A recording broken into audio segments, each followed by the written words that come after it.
آه، جيلان علاء نجمة مصرية من طراز خاص. يعني تشوفها على السوشيال ميديا، وكان عندها برنامج في الراديو. دمها خفيف كده وبتعمل مواضيع تجنن. وفي نفس الوقت بقى النهارده هي داخله في كارير النجوميه السينمائيه. بعد الكلام اللي قالته ساندرا نشأت احنا يعني ممكن ما نعرفش نتكلم معاكي. آه، اوكي، وانا ممثله. طبعا. انت مش عارف. لا انا عارف، انا والنبي شكلك ما عارف. والله عارف. مش عارفه ليه كارير ايه الجديد. انا لا انا قصدي فكره. انت الاول بداتي ايه؟ انا بتكلم من البدايه. ماشي، بدات مذيعه راديو. اوكي، وبعدين انا مثلت بقى كتير جدا. يعني احنا بنتكلم من 2013. ففي فاحنا في تاريخ.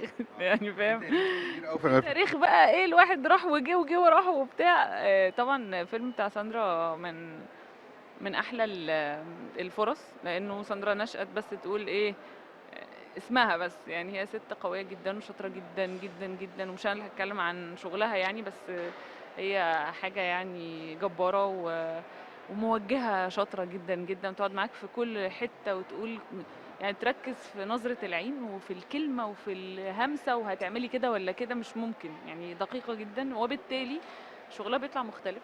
و... و... ويعني مش اللي هو يلا احنا هنعمل مشهد، لا، هو كل مشهد هياخد حقه وزيادة.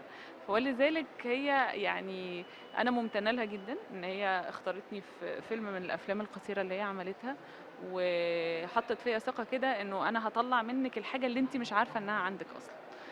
لأنه دايما أنا بتصنف اللي هو كوميدي كوميدي كوميدي كوميدي كوميدي كوميدي. هي ده كان على فكرة دمه خفيف قوي، يعني هو كوميدي برضو، بس في سنة مشاعر كده. انا دي بقى من الحاجات اللي انا ايه احبها، اللي هو ايه هضحكك، هحط لك السم في العسل، انا هضحكك بس هوصل لك مسج. فانا يعني كان من اكتر بروجكتس اللي انا انبسطت لما اشتغلتها بصراحة. طيب يعني عملتي اعمال كتيره جدا. ايه اكتر حاجه انت حسيتي نفسك الجمهور متفاعل معاها؟ يعني فيلم سواء الكويسين كان من اكتر ردود الافعال الحلوة في مصر، لانه ما كانش في ست طلعت قرعة قبل كده. يعني انا كنت طالعة قرعة. اه و... وكنت يعني دايما الستات بتطلع حلوة واحلى، عايز تبقى احلى. انا ما كانش فارق معايا، هو كان الدور بيقول لك البنت دي هتنام تقوم قرعة. بس مش قرعة خالص، يعني انا قرعة وعندي شعر يعني انا كل ده قرع وفي شعر نازل من هنا. كان في الخليج اكتر الحاجات اللي كانت عاجبه الناس مسلسل انسه فرح. ده كان مسلسل يعني اكتر. يعني لما سافرت في الخليج، يعني كان دبي مره والسعوديه مره، الناس في الشارع عارفاني بالدور ده. فهو الانسه فرح كان ليه ستات واطفال كانوا بيحبوه قوي، وفيلم كويسين ده بقى كله اطفال وكبار وكله. يعني كان شكلي كان غريب ساعتها يعني. برضه بتعملي فيديوز كده على السوشيال ميديا بيبقى دمها خفيف قوي. يعني انا حاسس ان انت ممثله واعلاميه وفنانه، يعني كل حاجه في بعض يعني. حتى الناس بتوع السوشيال ميديا تقريبا مش نفسك. باحب انا عشان باحب الهزار والضحك، فهو اقرب حاجه لما انت تبقى عايز تهزر او تتريق او اي حاجه. يعني هتفتح السوشيال ميديا، انت لو حتى انت مش كوميديان هتعمل كده، هتقول يا جماعه ده النهارده رحت الحته الفلانيه والاكل كان فانا تخيل بقى انا باخد بقى المواقف اللي هي بتحصل في الشارع دي. مثلا ممكن يحصل لي موقف النهارده واقوم حاطاه في كاركتر، والكاركتر بتعمل قصه، واعمله في حاجه قليله صغيره قوي عشان اقول ان انا بهزر على ده. فانا بحب قوي الضحك، وبحب اخرج الموقف بشكل معين، واحب احط فلاتر كأن انا كذا شخصية، وانا بحب الكاركترايزيشن، يعني بحب اشخص. ده ساهم او ساعدك في انك تبقي توصلي لجماهيريه اكتر. ده ساهم في ان فنانين ومخرجين كتير يعني في العمل في الوسط الفني انه يشوفوك ويحبوك اصلا. من إن هما بص الضحك ده سحر. يعني انا ضحكتك ملكتك. الناس الاكتر هتلاقي، شوف ممكن اعتى الممثلين، ناس تقول لك كان قوي قوي وكان عميق قوي معرفش، بس فلان اللي ضحكني ده عشقه حاجة تانية. الضحك ده سحر. لما بضحك حد بجد بحس ان انا يا فاهم بقى بيحبني حب مختلف، ما اعرفش ليه. فانا بحس الضحك ده هبه من عند ربنا، وبشكره عليها جدا ان هو مديني القبول ومديني الفكره بتاعت ان انا اقدر اطلع من تليفوني اعمل فكره تضحك ملايين. دي حاجه كبيره جدا. الموضوع ده وصلني لان انا عندي جمهور من غير ما اطلع على التلفزيون اصلا، وعندي ناس تانية من الوسط الفني بيحبوني.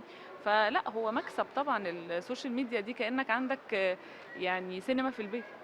شايفه النهضه السعوديه دي ازاي بقى في الفن؟ بص انا يعني كان ليا الشرف يعني ان انا شاركت في مسرحية ميمو بتاعت الفنان احمد حلمي في السعودية. اول مرة اتعرضت، ما كملناش يعني العروض التانية، بس أول مرة اتعرضت في الرياض أنا كنت معاهم. أولا تجربة المسرح حلوة جدا، وتجربة المسرح في السعودية مختلفة لأنه الجمهور مختلف. احنا عندنا هنا في مصر الضحك صعب شوية، يعني انت يعني فاهم هم عندهم ممكن أضحكهم يعني ايه. كنت اقعد اشوف ايه اللازمات، ايه الحاجات، ايه اسماء المطاعم هناك المشهوره قوي، مش عارفه ايه. لما بقول الحاجات دي الناس كانت بتضحك جدا، ويعني كان في مرونه وسهوله في ان انا كنت اوصل الافيه بشكل اسرع. ولذلك يعني اكتشفت هناك ان انا عندي ناس بتحبني من السوشيال ميديا برضو. يعني انا ما كنتش عارفه يعني. انا عارفه ان انا في البلد اللي انا فيها ناس بس انا ما كنتش عارفه ان قد ايه ما هو ده بقى السوشيال ميديا، انها بتخليك موجود في الدنيا كلها. فانا لما رحت بقى لقيت ان انا في الكواليس لما كنت بخلص الناس كانت بتقول لي احنا بنحبك اصلا من السوشيال ميديا. ايه ده حاجه ده حاجه عظمه. كان ليا الشرف ان انا وشفت بقى هناك المسارح والبولفار لا انا الحقيقه انا اتخضيت، ما كنتش عارفه ان ده هناك لان انا ما كنتش سافرت قبل كده هناك. يعني اتفاجئت بال اه جدا. دايما متالقه ودايما منوره. ربنا يخليك، متشكره.